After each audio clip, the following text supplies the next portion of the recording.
nord-ouest de l'Arabie Saoudite, au milieu d'un paysage lunaire, se dressent depuis plus de 2000 ans d'énigmatiques demeures.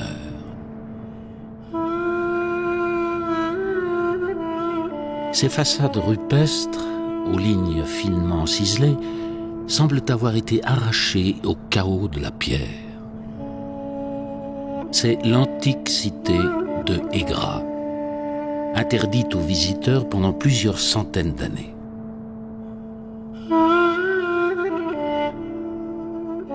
Ces immenses tombeaux sculptés à même la roche sont semblables à ceux de la célèbre Pétra au sud de la Jordanie, la capitale des Nabatéens.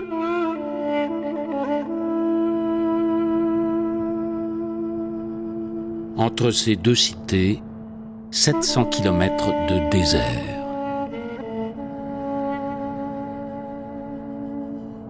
Mais que sait-on vraiment de la civilisation nabatéenne, de ce peuple de caravaniers surgi des sables de l'Arabie quelques 4 siècles avant Jésus-Christ?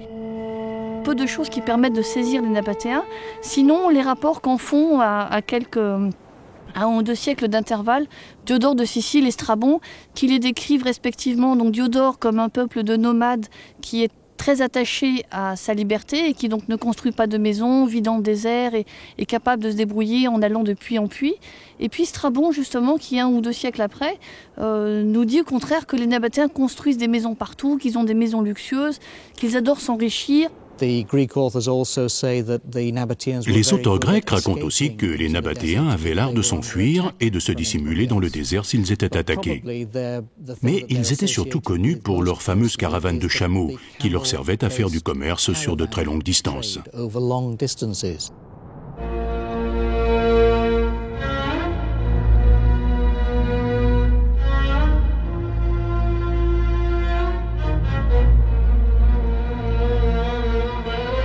Les caravanes nabatéennes, lourdement chargées de myrrhe, d'encens et d'épices, provenant des Indes et de l'Arabie heureuse, traversaient le désert du Hedjaz du sud au nord. Elles approvisionnaient le monde grec et romain de ces précieuses marchandises, allant jusqu'au port de la Méditerranée, Gaza et la prestigieuse Alexandrie. L'encens était utilisé pour le culte, pour des offrandes aux dieux, mais aussi pour la médecine et pour parfumer les maisons. Ce produit était très recherché et les Romains en consommaient énormément. Les Nabatéens y ont peut-être vu une opportunité pour prendre le contrôle de ces routes commerciales. Mais ce ne sont que des suppositions, car nous ne savons pas ce qui les a décidés à s'installer et à fonder un État. Ils ont connu certainement un succès immédiat. Lorsque les Grecs entrent en contact avec eux en 312 avant Jésus-Christ, les Nabatéens sont déjà réputés pour leur richesse acquise grâce à leur succès dans le commerce. Très vite, ces commerçants nomades, réputés pour l'abondance de leurs biens, firent l'objet de nombreuses convoitises. Pour assurer leur sécurité, ils choisirent un refuge naturel au centre d'un massif de grès rose, très accidenté, au cœur même de la roche, Pétra en grec.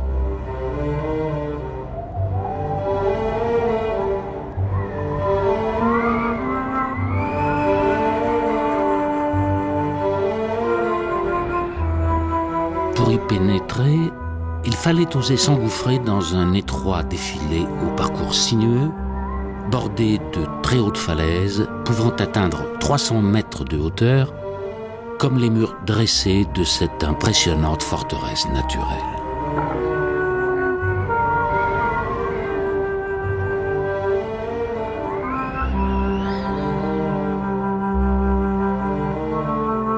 C'est là qu'ils bâtirent leur capitale.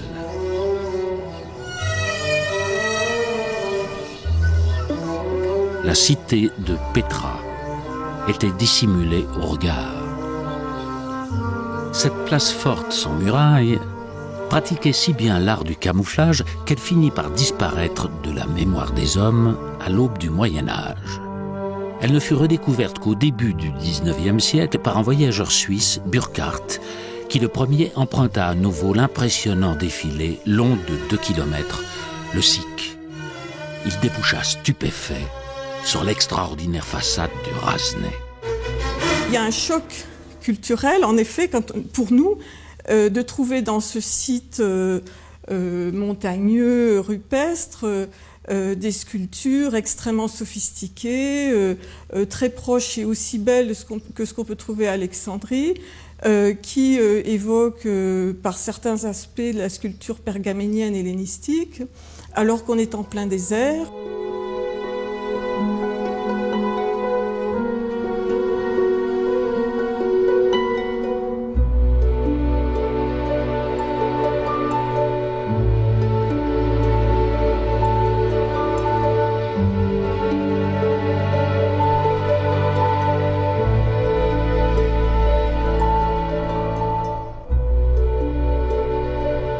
Envoûtés par l'étrangeté du site, les explorateurs de Petra ont d'abord été accaparés par le nombre impressionnant de tombeaux taillés dans les falaises.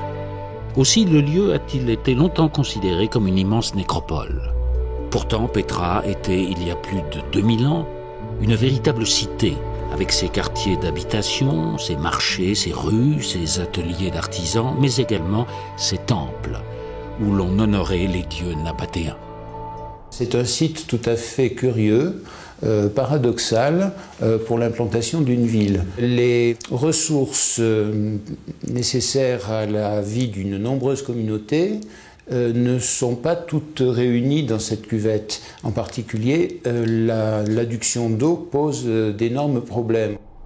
Le génie des Nabatéens a été d'exploiter les massifs alentours comme un immense bassin de collecte des eaux de pluie. Ainsi, les 92 km² du site sont truffés d'installations hydrauliques. Un réseau de canalisation taillé dans la roche ou maçonné qui conduit chaque goutte de pluie vers des citernes où l'eau est recueillie. Ils se sont montrés là de grands maîtres dans l'art hydraulique. Et peut-être devaient-ils cette maîtrise à leurs origines nomades, précisément, et au fait que dans le désert, il est important de ne pas laisser une goutte d'eau s'évaporer. 3000 monuments ont été répertoriés sur la carte archéologique du site de Petra, réalisée par Laila Némé.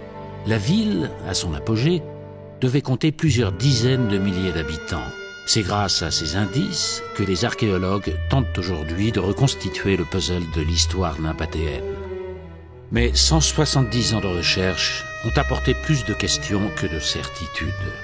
Pour preuve, le fameux Rasnay qui orne l'entrée dans la ville et qui reste encore une énigme. S'agissait-il du tombeau d'un roi ou bien était-ce un temple? À quelle époque a-t-il été taillé dans le rocher? Et quelle religion les Nabatéens pratiquaient-ils pour débiter littéralement cette montagne des hauteurs de Petra, afin de n'y laisser que le symbole dressé de leur Dieu?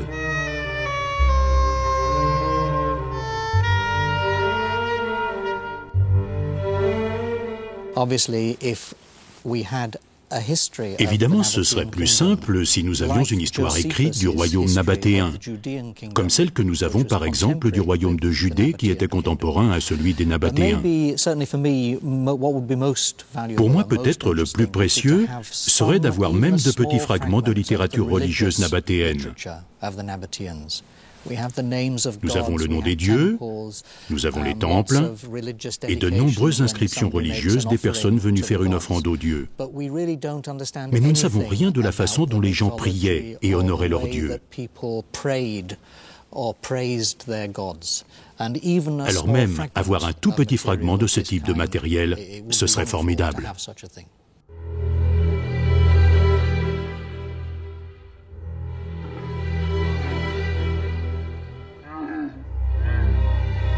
Où chercher de nouveaux indices? Peut-être aux frontières du domaine nabatéen vers le sud, sur l'antique Égra, la porte de leur royaume. Aujourd'hui appelé Médaïn Salé, ce lieu d'où partaient il y a plus de 2000 ans les caravanes nabatéennes est resté vierge de tout regard pendant plusieurs siècles. Meda Saleh est un site qui a fait rêver des générations d'archéologues. Et il y en a encore beaucoup qui aimeraient bien venir travailler sur ce site parce qu'il est un peu mythique. C'est le site par excellence après Petra, parce qu'il est nabatéen par excellence.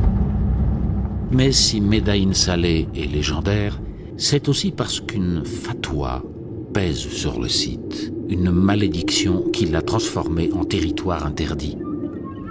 La légende raconte qu'autrefois, le lieu était habité par les Tamoudéens, un peuple pervers à qui Dieu envoya le prophète Saleh pour les ramener à lui. Incrédules, les Tamoudéens lui demandèrent un signe de sa mission divine. Saleh, pour les convaincre, fit un miracle. Il fit sortir du rocher une chamelle.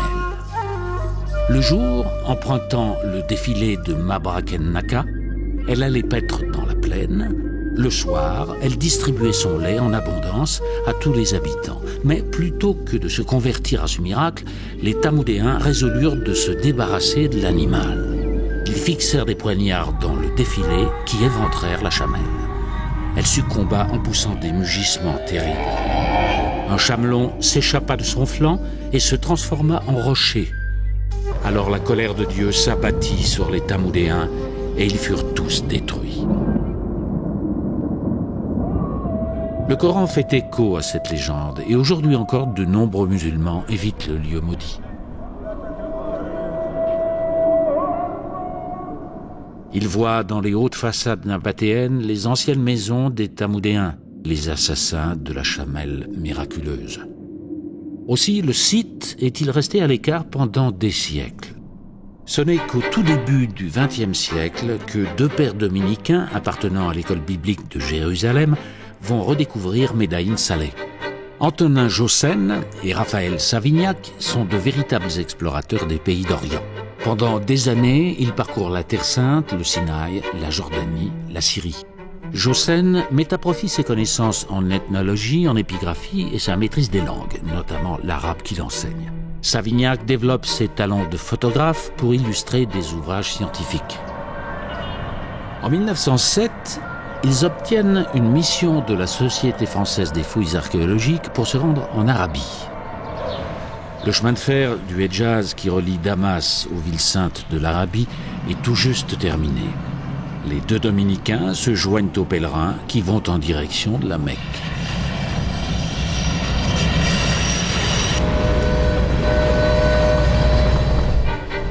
Ils vont être les premiers à redécouvrir l'ancienne Égra. Passant plusieurs jours sur le site, en travaillant infatigablement, ils vont réaliser un ouvrage qui constitue encore aujourd'hui la référence pour les chercheurs. Ils y décrivent tout ce qu'ils ont observé sur le site et fournissent les premiers clichés de vestiges inédits qui feront rêver des générations d'archéologues.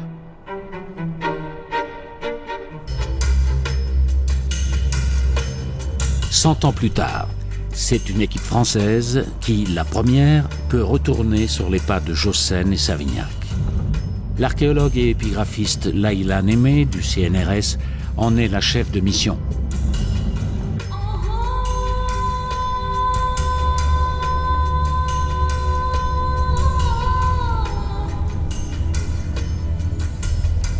C'est la première fois qu'une équipe étrangère est autorisée par le gouvernement saoudien à travailler sur les lieux. Plusieurs années ont été nécessaires à la préparation et à l'organisation de l'expédition. L'équipe pluridisciplinaire n'a que quelques semaines pour confronter le site aux travaux de Jossen et Savignac et trouver peut-être de nouvelles inscriptions, de nouveaux indices. Loin des falaises rouges et tourmentées de Petra, le site de Égra s'étend au milieu d'une vaste étendue de sable d'où surgissent des massifs de grès jaune. La plupart sont sculptés de tombeaux, sauf l'étonnant Djebel Itlib, où la zone cultuelle a été repérée. C'est là que Laïla commence son exploration, accompagnée du topographe Thomas Arnoux. Les critères d'identification de la présence nabatéenne sur un territoire qui s'est quand même étendu dans sa plus grande extension de Damas jusqu'au Hijaz saoudien sont d'une part la céramique, puisqu'on en retrouve beaucoup sur les sites, d'autre part des représentations architecturales et les représentations de divinités, mais aussi bien sûr l'écriture. Et c'est une l'écriture nabatéenne que l'on retrouve sous des formes quasiment identiques du Sinaï jusqu'à la Syrie du Sud. Donc cette écriture est un dérivé de l'araméen d'Empire, donc de l'araméen tel qu'il était pratiqué dans la chancellerie de l'Empire perse, mais il s'est forgé très vite des caractéristiques propres qui font qu'on le reconnaît immédiatement. Jean-Claude Bessac, le spécialiste de la taille de la pierre, accompagné de l'archéologue Nassera Zaïd, rejoint la zone des tombeaux d'Al-Kouraymat, à l'ouest du site. Contrairement à Petra, où l'érosion a profondément endommagé les édifices, Eggara a été miraculeusement épargné par l'action du temps. Les façades jaillies de la roche portent encore les fines traces des outils des tailleurs de pierre. Alors par exemple, ici, nous avons d'un côté à droite des sillons qui sont très inclinés et assez espacés, alors qu'à gauche, nous avons des sillons quasiment verticaux et qui sont assez serrés. Donc qu'est-ce que ça dénote ? Eh bien que le partage du travail se faisait entre deux tailleurs de pierre, un qui travaillait côté droit et un qui travaillait côté gauche. C'est d'ailleurs ce qui est très surprenant, c'est dans le monde antique le seul endroit, ici, à Eggara, où on a les noms des tailleurs de pierre. Donc d'ailleurs une considération pour le savoir-faire de l'artisan et la place dans la société de l'artisan qui n'existe pas ailleurs, quoi.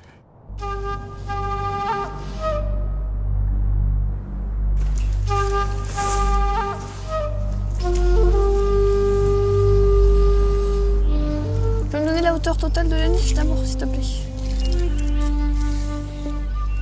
160. Oui. À Petra, c'est quasiment... Il y a peut-être une ou deux niches où on voit des aigles, mais c'est tout.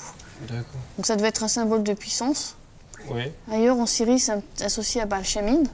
Mais là, c'est un motif qu'on retrouve assez souvent. Puis il y a une espèce de guirlande en dessous, tu vois, en dessous des ailes, avec deux petits trous comme si c'était des traces d'accrochage. Ah, lui, un petit peu... Oui.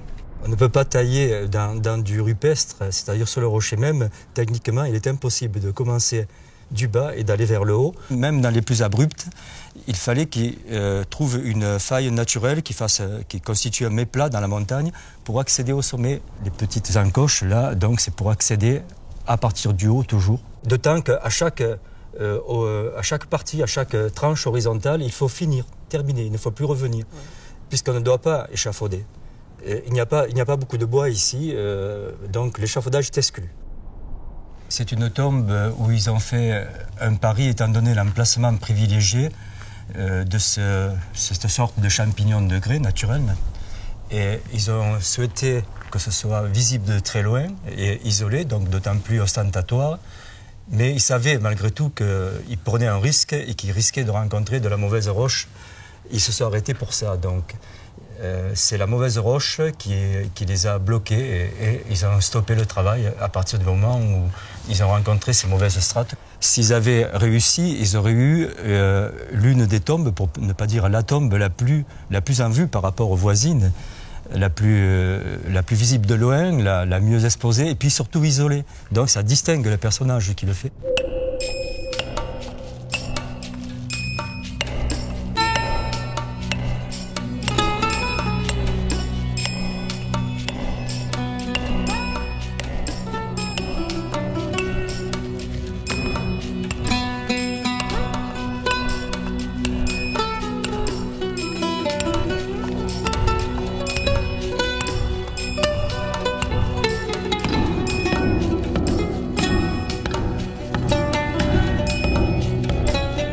Comment un peuple originellement nomade a pu construire ces chefs-d'œuvre à l'esthétique si particulière ? Sur cette question, les archéologues semblent s'accorder. Les Nabatéens se sont appropriés certains éléments décoratifs des cultures de leurs voisins, comme en témoignent les façades des tombeaux.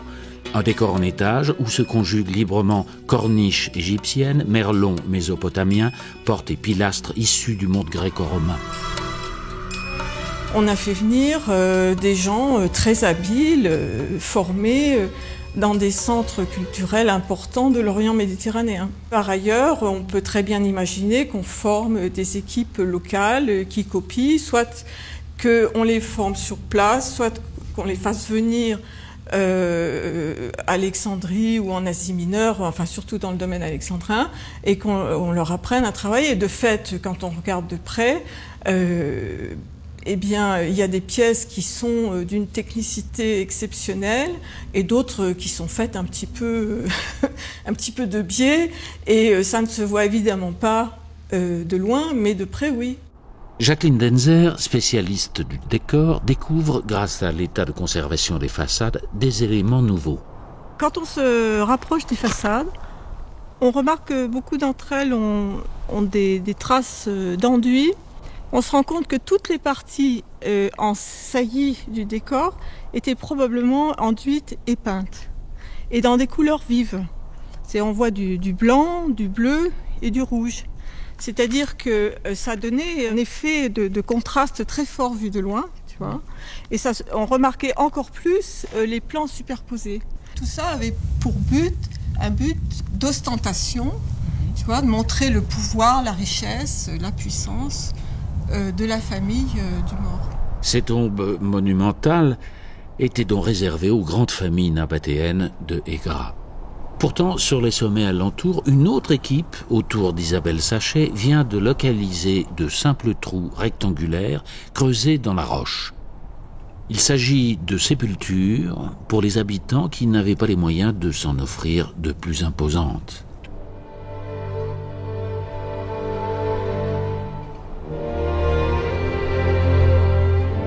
Dans l'intérieur des tombes monumentales, des niches creusées dans les murs, des lokouli en grec, accueillaient les corps des défunts.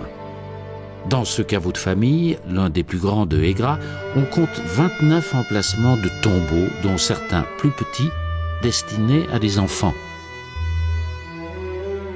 Depuis l'Antiquité, les tombes ont été pillées, il ne reste rien, à part quelques inscriptions qui fournissent des informations précieuses. Sur celles-ci, il est mentionné que Aouchabou a réservé ce lieu pour lui, ses deux fils, sa mère, ses sœurs et leurs enfants. On y apprend aussi que ce Nabatéen était originaire de Taïma, à 200 km de là. Il y a une quarantaine d'inscriptions tombales, et certaines d'entre elles ont été commandées par des femmes. Par exemple, une femme nommée Cam Cam dit que cette tombe a été faite pour elle-même, sa fille et ses petits-enfants. Il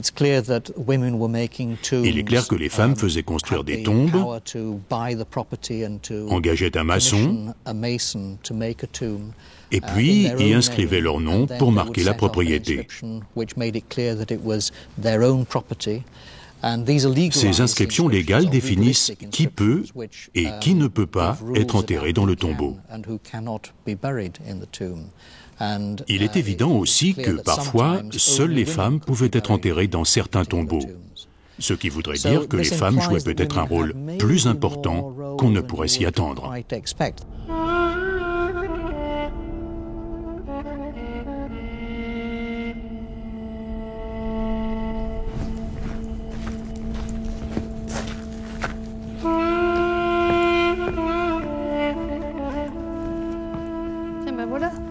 qu'on cherche. Tu vois, dans celui-là, il y a 2 bétiles et pas un seul.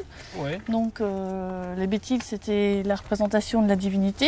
Ouais, donc, chez les Nabatéens, c'est sous la forme d'une simple pierre qu'on appelle aniconique parce qu'il n'y a aucune représentation figurée dessus. Donc, c'est pas de la sculpture avec des visages, etc.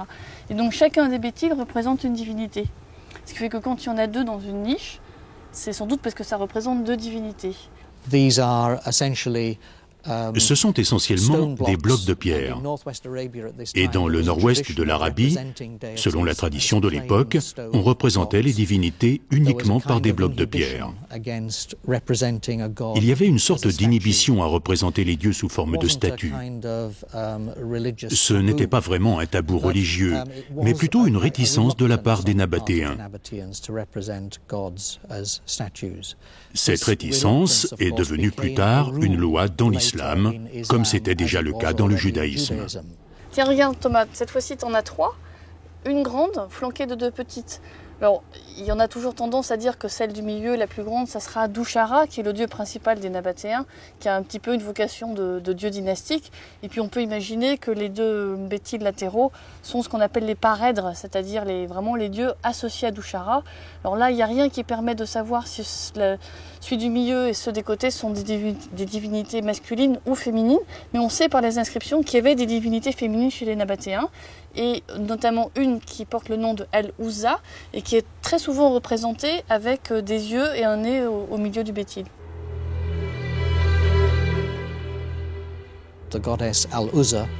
La déesse Al-Ouza, son nom est d'origine arabe et signifie « la puissante », la plus puissante. Elle représenterait la planète Vénus. C'est donc une déesse astrale. Elle est parfois associée à la déesse grecque Aphrodite. Il y a d'autres divinités, mais apparemment pas de panthéon organisé. Nous n'avons aucune source qui nous dise quels sont les rapports entre eux. Le dessin des niches dépendait surtout du goût du type qui la faisait tailler, et puis de son porte-monnaie aussi. Parce qu'une petite niche comme celle qui est à côté, là, qui est beaucoup plus simple, coûtait moins cher à faire que celle-ci. Ce sont ces 2 inscriptions qui mentionnent les tailleurs de pierre qui ont taillé sans doute les 2 niches qui sont à côté. Et on a effectivement le nom du gars qui s'appelle Abed Malkou, qui dit qu'il est sculpteur, ou sculpteur, tailleur de pierre, le terme est un petit peu générique, et Shalom qui est que soit sain et sauf. Donc c'est vraiment une salutation du sculpteur qui laisse sa signature pour dire que c'est lui qui est l'auteur des 2 niches qui sont à côté. Alors, le corpus nabatéen comprend environ 5000 textes qui sont à 90% des signatures, c'est-à-dire de simples graffitis émanant de personnes qui laissent sur le rocher leur signature, comme on voit les graffitis dans les rues actuellement. C'est l'équivalent antique des graffitis modernes que l'on trouve dans les villes. Et le 10% restant étant essentiellement soit des épitaphes, donc des inscriptions qui donnent le nom des défunts, ou bien des dédicaces religieuses qui disent que ceci est le bétil de telle divinité qu'a fait un tel fils d'un tel.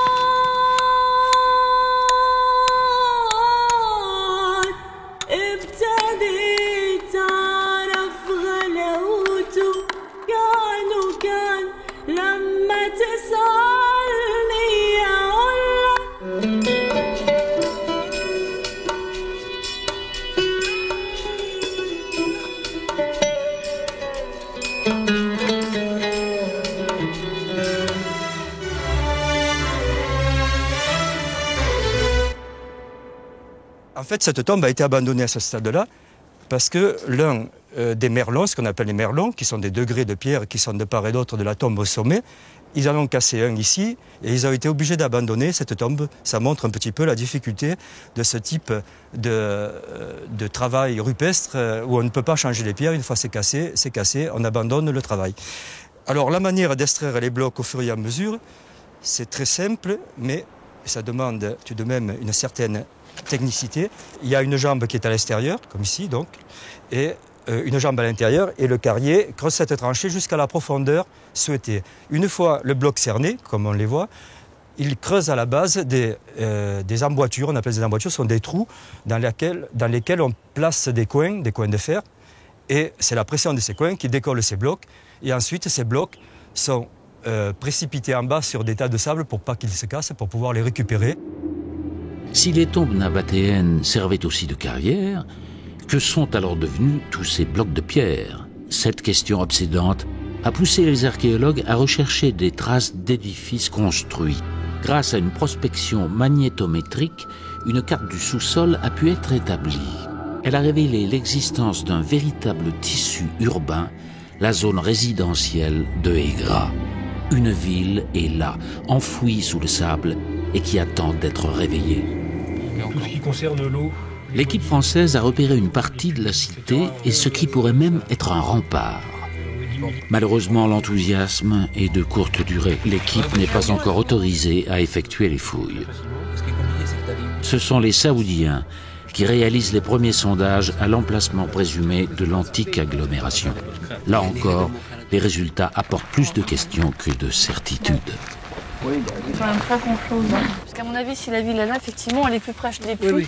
Les puits sont tous dans la partie ouest du site. On ne peut pas considérer que c'est la ville nabatéenne. C'est pas possible. Mais une chose est sûre, il y a plus de 2000 ans, la ville de Aigra était une verdoyante oasis.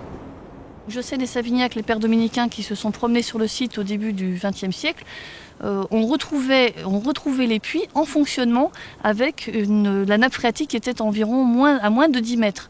Or, aujourd'hui, tous ces puits sont à sec et il faut imaginer qu'entre l'Antiquité et le début du XXe, la nappe phréatique a baissé. Ce qui fait que les puits nabatéens qui sont creusés, on voit à peine le fond parfois, qui sont creusés à plus de 15-20 mètres de profondeur, captaient très facilement l'eau et permettaient d'avoir une alimentation en eau tout à fait confortable pour une ville de cette taille.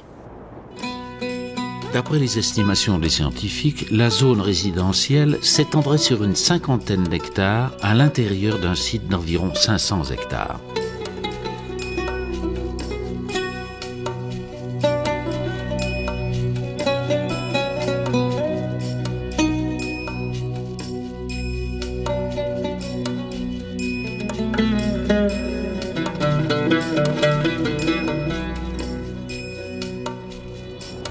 Il y a une sorte de mélange sur ce site d'activités qui sont liées au terrain et d'activités qui sont sans doute imposées par autre chose que le terrain et qu'on pourrait appeler la culture nabatéenne.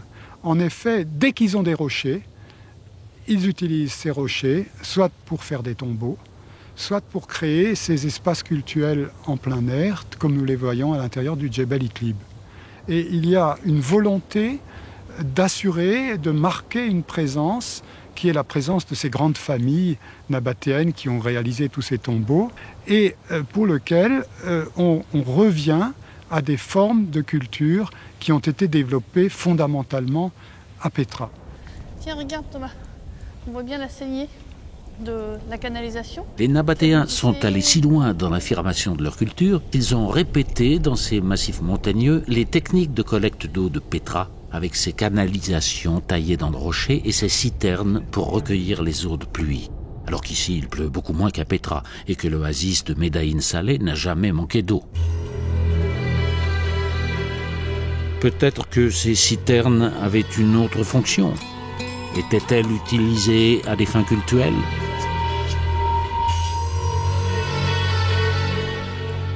Regarde, c'est une grande salle, une salle de banquet. Ici, on l'appelle le diwan, mais c'est simplement un toponyme local. Et c'est ce qu'on appelle un triclinium, c'est-à-dire une salle avec 3 banquettes, tri-3, et cliné qui veut dire banquette en grec. Et c'est là que se réunissaient les Nabatéens avec des musiciens, et ils buvaient du vin pour banqueter, soit en l'honneur des dieux, soit en l'honneur d'un roi, soit en l'honneur des défunts quand c'est associé à des tombeaux. Donc tu vois, regarde, il y a un petit accès avec des escaliers latéraux. De chaque côté. Là, ouais. Et puis là, c'est une grande banquette. Il faut imaginer qu'ils étaient couchés en travers et qu'ils posaient les plats sur le petit rebord qu'il y a là. Tu vois, il y a un rebord. Donc ils étaient couchés au-dessus des banquettes, puis ils posaient les plats et ils mangeaient. Donc c'est typique des installations nabatéennes. Et donc à Médaïn Saleh, il n'y en a qu'une, qui est celle-là. Toutes les personnes qui venaient rendre un culte se réunissaient ici. Il n'y avait qu'une grande salle de banquet. Alors qu'à Petra, par exemple, il y en a 120. Ah oui, donc c'est pas du tout la même échelle. Ouais. C'est pas du tout le même système. Ici, il y en a une grande, alors peut-être qu'elle était louée, un peu genre la salle des fêtes. Elle était louée à certaines occasions par certaines confréries. Et par contre, ce qu'on a à Petra, c'est qu'il y a un certain nombre de salles de banquet comme celle-ci, où tous les convives du banquet ont laissé leur signature sur les parois. Et il faut imaginer qu'il y avait des roulements, que la salle de banquet n'était pas utilisée nécessairement toujours par la même famille. Les participants à ces fêtes se lavaient dans des bassins placés à l'entrée. À l'intérieur du triclinium, 13 convives prenaient place. On dit que le roi nabatéen servait lui-même ses hôtes au cours des banquets officiels, un rituel d'hospitalité pratiqué encore de nos jours dans les tribus bédouines.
inscriptions. Il y a deux choses complètement différentes. Il y a une inscription nabatéenne, Ouais. c'est sûr. Et puis à côté, sans doute une inscription nord-arabique. L'écriture nabatéenne a connu une postérité, je dirais, prestigieuse, puisque c'est très vraisemblablement elle qui a donné naissance ou qui est à l'origine de l'écriture arabe telle qu'on la connaît aujourd'hui. Au départ, l'arabe ne naît réellement qu'au début du VIe siècle de notre ère, donc c'est un phénomène assez tardif. Avant cette date, avant 512, date de la première inscription, l'arabe en tant que langue n'était pas écrit avec une écriture propre, il était écrit avec des écritures d'emprunt, parmi lesquelles figure le nabatéen. Et le nabatéen a connu un développement à partir du 3e, 4e et 5e siècle qui permet de voir très très bien l'évolution des caractères pris un par un vers les caractères arabes. Que soit commémoré, alors, sans doute en bien, si ça c'est un tête-bête, pour Zaïdou, qui est fils avec un Jim Gad, mine avec des belles ligatures. Tiens, c'est rare ça. Tu vois, des ligatures où il a le noun devrait être simplement comme ça. Et en fait, le type, comme ça doit être le carrier qui a dû faire ça, il a dû faire. Je pense que ces inscriptions-là ont été tracées par le carrier qui travaillait ici. Et c'est pour ça que c'est une belle taille. Ça ne ressemble pas du tout aux graffitis qu'on a vus ailleurs, qui sont piquetés, moches. Là, ça a été fait avec un outil, et il a fait des ligatures partout. Ce trait-là n'est pas indispensable. Et que dame devant. Alors normalement, cette expression-là est suivie du nom de la divinité, donc souvent on a Douchara, alors que là, visiblement, c'est quelque chose d'autre. Shin, Mem, Yod, ce serait les cieux. Alors, est-ce qu'il y a un dieu des cieux en nabatéenne? C'est la première fois qu'on le voit. J'ai une théorie. La religion nabatéenne se serait transformée en une sorte de monothéisme. Les Nabatéens adoraient d'autres dieux, mais progressivement, les autres dieux sont devenus de moins en moins importants et Douchara est devenu le dieu suprême.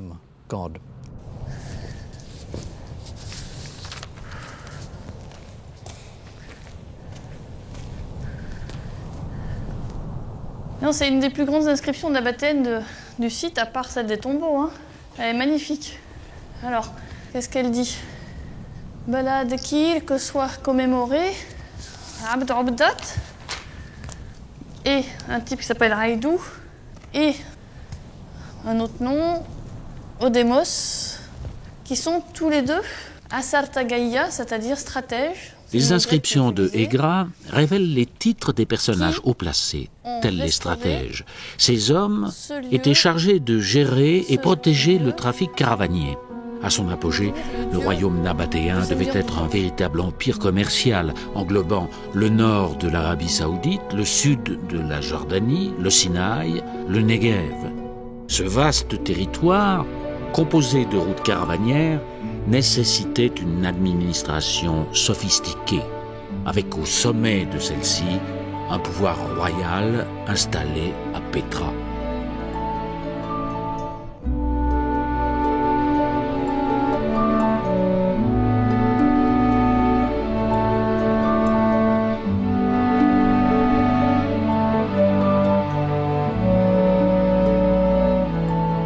Au-delà des bâtiments rupestres bien conservés, la puissance de ce pouvoir royal apparaît également au centre de l'agglomération de Pétra, où les traces de grands édifices témoignent d'un programme architectural digne des grandes cités hellénisées.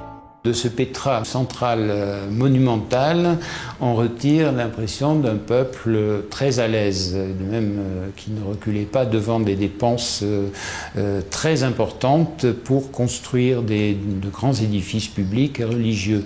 Cette initiative est sans doute due à 2 ou 3 souverains nabatéens successifs qui ont insisté sur cet aspect. Alors peut-être était-ce un aspect purement politique, s'agissait-il aussi de fédérer ou de réunir des composantes diverses d'une population dont nous saisissons mal les origines ethniques ou culturelles.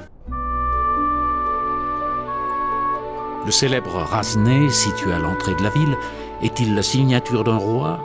Encore très récemment, il soulevait plus d'interrogations que d'évidences. En réalité, il existe au moins 20 théories sur la date de construction de ce monument et sa fonction.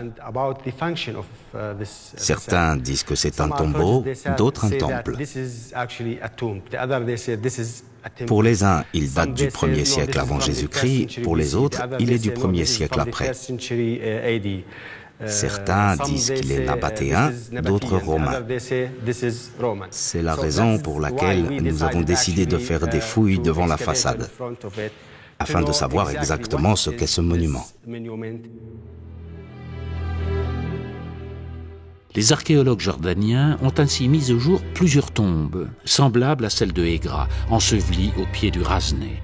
Pour construire l'immense bâtiment, les nabatéens ont dû réorganiser l'espace, et notamment couper le haut des façades et condamner une partie des tombes pour réaliser l'accès au Rasné. Mais les sépultures initiales restaient malgré tout accessibles par un escalier. Grâce à un aménagement intérieur, on pouvait se rendre de l'une à l'autre en passant par la chambre funéraire. La réalisation de tels aménagements confirmerait qu'il s'agit bien de tombes royales et que le Rasné est le temple funéraire érigé à la gloire de la dynastie régnante.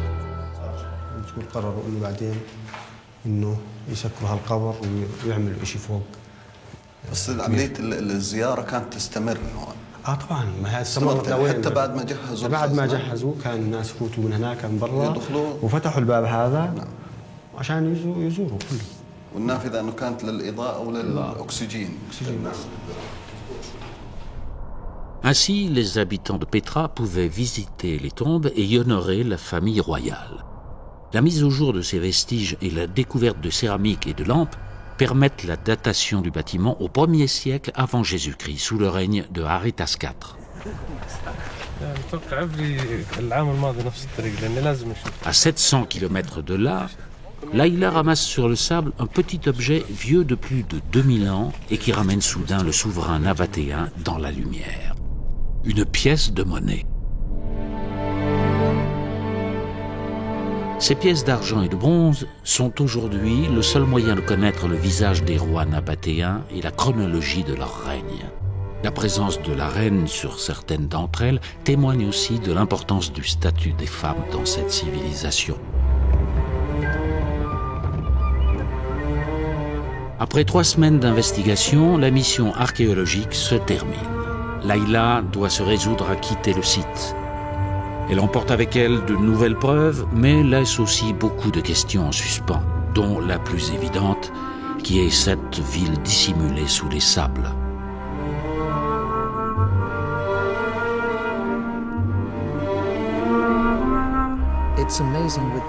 C'est incroyable. Jusqu'à aujourd'hui, nous n'avions que la vieille carte de Jossen et Savignac datant de 1907. Alors, avez-vous réussi à identifier de nouveaux éléments archéologiques? Oui, pas mal, surtout dans le Djebel Itlib et dans la zone résidentielle, autour de laquelle le rempart construit en briques crues est bien visible sur le terrain. Par ailleurs, nous avons enregistré toutes les inscriptions qui n'étaient pas gravées sur les façades des tombes. La zone résidentielle elle-même couvre de 50 à 60 hectares. Mais on ne sait pas encore si toute cette surface était occupée par des maisons.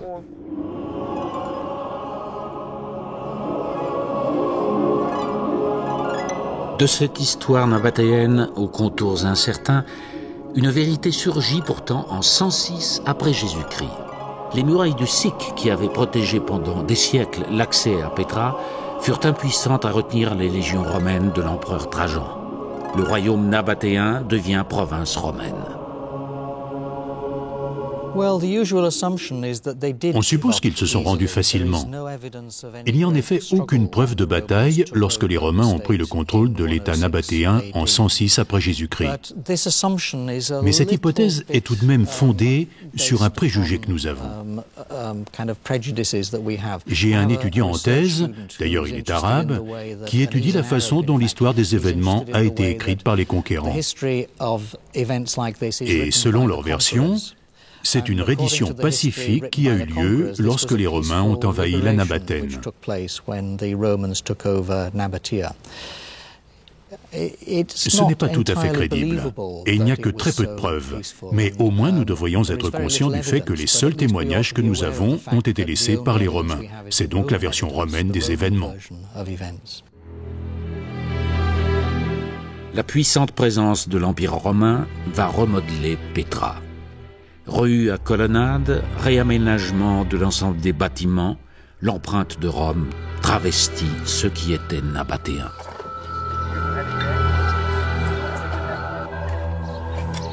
L'équipe française qui fouille depuis plusieurs années le fameux Kars el-Bind est au cœur de cette problématique. Le grand temple nabatéen dédié à Douchara révèle un bâtiment très soigneusement construit en grès, revêtu de stuc.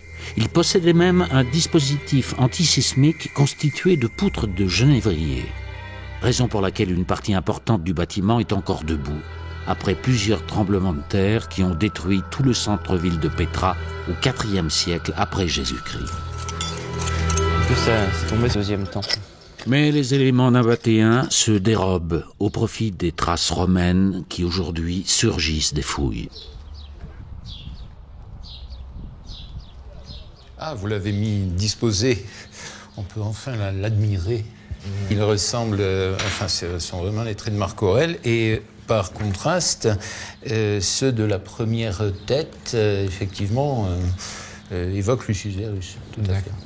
Ainsi, le visage de l'empereur Marc Aurèle, finement sculpté dans le marbre, s'apparente à un autre élément de statue retrouvé quelques années plus tôt sur le site et qui semble avoir les traits de Lucius Verus. Ces deux fils d'Antonin furent co-régents de l'Empire entre 161 et 169 de notre ère. Leur découverte permet de dater le monument romain qui s'est superposé à l'enceinte nabatéenne. Ça devait être énorme. Il devait être 4,50 mètres. 4,50 mètres, oui. Peut-être 5 mètres. Après les événements de 106 après Jésus-Christ, les Nabatéens ont continué à exister. Ils n'ont pas disparu. Et nous avons plus tard, dans le IIe siècle, dans une inscription, le cas d'un individu qui se dit encore Nabatéen. Les gens se nommaient Nabatéens même après la disparition de leur État. On peut donc imaginer la situation d'un peuple dépossédé de son royaume, qui est encore conscient de sa noble histoire et de ses traditions. Peut-être qu'ils croyaient encore en la restauration de leur royaume, mais ils n'ont rien tenté pour le reconstituer.